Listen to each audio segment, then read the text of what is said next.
नमस्ते मित्रों। आज हम जानेंगे वर्षा के प्रकार के बारे में। बारिश 3 प्रकार से होती है जिसको हम अलग अलग करके जानेंगे। पहला, संवहनीय वर्षा, जिसको अंग्रेजी में कन्वेक्शनल रेन कहते हैं। दूसरा, पर्वतीय वर्षा, ओरोग्राफिक रेन। तथा तीसरा, चक्रवातीय वर्षा, साइक्लोनिक रेन। आइए हम संवहनीय वर्षा के बारे में जानते हैं। जब सूर्य की गर्मी धरती पर पड़ती है तो स्थलीय भाग और जलीय भाग दोनों गर्म हो जाती है। याद रखें कि स्थल भाग में सिलिका की उपस्थिति होने के कारण स्थलीय भाग जलीय भाग से जल्दी गर्म या ठंडा होती है। जब धरातल बहुत गर्म हो जाता है तो उसके संपर्क में आने वाली पवनें गर्म होकर ऊपर की ओर उठती है और संवहनीय धाराओं का निर्माण करती है। इन धाराओं के ऊपर जाने के बाद क्षोभ मंडल में इन्हें ठंडक मिलती है, जिसके कारण आर्द्र पवनें शीतलता को प्राप्त होकर संघनित होने लगती है। संघनन होने से काले कपासी बादलों का निर्माण होता है, जिसके कारण घनघोर वर्षा होने लगती है। ऐसी वर्षा को संवहनीय वर्षा कहते हैं।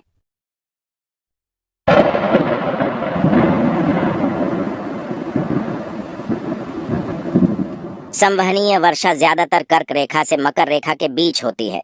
दक्षिणी गोलार्ध में स्थलमंडल कम है और उत्तरी गोलार्ध में स्थलमंडल अधिक है। जल की अपेक्षा स्थलमंडल के जल्दी गर्म होने से दक्षिणी गोलार्ध की अपेक्षा उत्तरी गोलार्ध में अधिक वर्षा होती है। विषुवतीय प्रदेश सबसे ज्यादा गर्म होती है, इसलिए इस क्षेत्र में संवहनीय वर्षा सबसे अधिक होती है। 5 डिग्री उत्तरी और 5 डिग्री दक्षिणी अक्षांश को डोल्ड्रम या शांति पेटी का क्षेत्र कहते हैं। यहाँ उच्च तापमान एवं आर्द्रता के कारण दोपहर 2 बजे से 3 बजे तक कपासी वर्षा बादल आकाश में छा जाते हैं।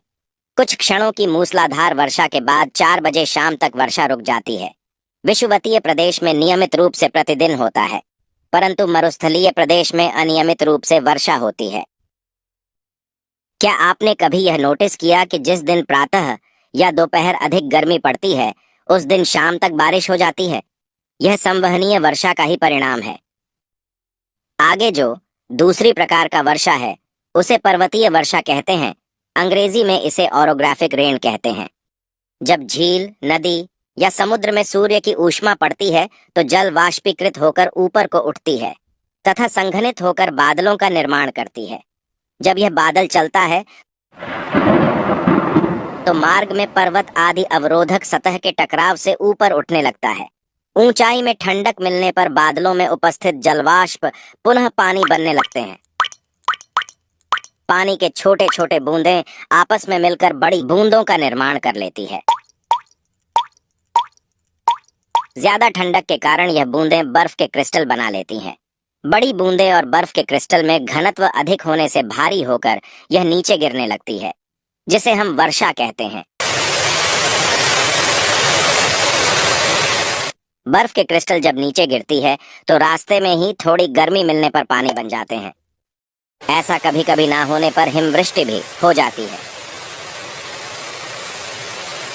ऊंचाई बढ़ने के साथ वर्षा की मात्रा में भी कमी आती है। पर्वत का जो ढाल पवनों के सामने होता है वहां अधिक वर्षा होती है। इस ढाल को हम पवनाभिमुख ढाल, अंग्रेजी में विंडवार्ड स्लोप कहते हैं। परंतु जैसे ही पवनें पर्वत की दूसरी ढाल से नीचे उतरने लगती है तो तापमान में वृद्धि के कारण ये हवाएं गर्म और शुष्क होने लगती हैं, जिसके कारण पहले की अपेक्षा आर्द्रता में कमी आ जाती है और दूसरी ढाल की ओर वर्षा की मात्रा अत्यधिक कम हो जाती है। इसे पवनाभिमुख ढाल कहते हैं। अंग्रेजी में लीवार्ड स्लोप या वृष्टि छाया क्षेत्र, अंग्रेजी में रेन शैडो एरिया कहते हैं। उदाहरण के लिए पश्चिमी घाट में स्थित महाबलेश्वर में वर्षा की मात्रा 600 सेंटीमीटर है, तो वहीं कुछ ही किलोमीटर दूर पुणे में 70 सेंटीमीटर की बारिश होती है। भारत में पर्वतों का बड़ा महत्व है। यदि ये पहाड़ ना हो तो मानसून बिना बारिश किए ही लौट जाती और किसान की फसल बर्बाद हो जाती तथा देश में अन्न की भारी समस्या उत्पन्न हो जाती। इसलिए भारत में पर्वतों की पूजा की जाती है। बारिश कराने के लिए तो भगवान श्री कृष्ण भी गोवर्धन पर्वत के पास जाकर वार्षिक वर्षा यज्ञ किया था। अब हम चक्रवातीय वर्षा के बारे में जानते हैं, परंतु इससे पहले हम लोग ये जानेंगे कि चक्रवात होती क्या है। साधारण शब्दों में कहें तो चक्रवात एक प्रकार का समुद्री तूफान है जो समुद्र में वायुमंडलीय अस्थिरता के कारण आती है। यदि हम चक्रवात के शाब्दिक अर्थ पर जाएं तो चक्र का अर्थ एक केंद्र बिंदु पर चारों ओर घूमना, जैसे भगवान श्री कृष्ण का सुदर्शन चक्र जो एक केंद्र के सहारे घूम रही है। अपने राष्ट्रीय ध्वज तिरंगा में या वाहनों के पहिया आदि को देखकर चक्र का अंदाजा लगा सकते हैं। और वात का मतलब वायु होता है, तो वायु केंद्र के सहारे चारों ओर घूमती है, तो उसे चक्रवात कहते हैं। चक्रवात दो प्रकार का होता है, एक उष्णकटिबंधीय चक्रवात और दूसरा शीतोष्णकटिबंधीय चक्रवात। पहले हम उष्णकटिबंधीय चक्रवात की चर्चा करते हैं। उष्णकटिबंधीय चक्रवात बंद सागर, खाड़ी, गल्फ आदि में उत्पन्न होते हैं। सागर का तापमान 27 डिग्री सेल्सियस से अधिक होना चाहिए। जब सूर्य की रोशनी समुद्र में पड़ती है तो हवाएं गर्म होकर ऊपर उठने लगती है। परिणामतः वहां निम्न दाब का केंद्र बन जाता है। केंद्र के बाहर चारों ओर उच्च दाब का केंद्र होता है। हवाएं हमेशा उच्च दाब से निम्न दाब की ओर गमन करती है। इसलिए निम्न दाब को भरने के लिए हवाएं बाहर से केंद्र की ओर बड़ी तीव्रता से प्रवेश करने लगती है। केंद्र में अधिक तापमान के कारण हवाएं ऊपर को उठती रहती हैं। परिणाम स्वरूप ऊपरी वायुमंडल में अधिक आर्द्रता और जलवाष्प के कारण ऊपर उच्च दाब का केंद्र बन जाता है। ऐसा बार बार होने से एक साइकिल का निर्माण हो जाता है, जिसे हम साइक्लोन या चक्रवात कहते हैं। कोरियोलिस बल क्या है?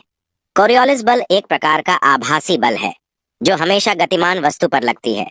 कोरियोलिस बल के कारण उत्तरी गोलार्ध में कोई भी गतिमान वस्तु अपने दाएं ओर विक्षेपित हो जाती है तथा दक्षिणी गोलार्ध में कोई भी गतिमान वस्तु अपने बाएं ओर विक्षेपित हो जाती है। कोरियोलिस प्रभाव के कारण उत्तरी गोलार्ध में हवाएं बाहर से केंद्र की ओर सीधा न जाकर अपने दाएं मुड़कर केंद्र तक पहुंचती है। इसलिए उत्तरी गोलार्ध में चक्रवात की दिशा घड़ी के सुई की दिशा के विपरीत होती है। लेकिन वहीं दक्षिणी गोलार्ध में हवाएं बाहर से केंद्र की ओर बाएं मुड़कर पहुंचती है। इसलिए दक्षिणी गोलार्ध में चक्रवात की दिशा घड़ी की सुई की दिशा के अनुरूप होती है। जब निम्न दाब केंद्र से हवाएं ऊपर की ओर उठती है तो 2 से 3 किलोमीटर की ऊंचाई पर पहुंचकर बाहर की ओर गमन करने लगती है, जिसके परिणाम स्वरूप वर्षा पेटियां विकृत हो जाती है, जिनसे तीव्र मूसलाधार बारिश होती है। इसे ही चक्रवातीय वर्षा कहते हैं।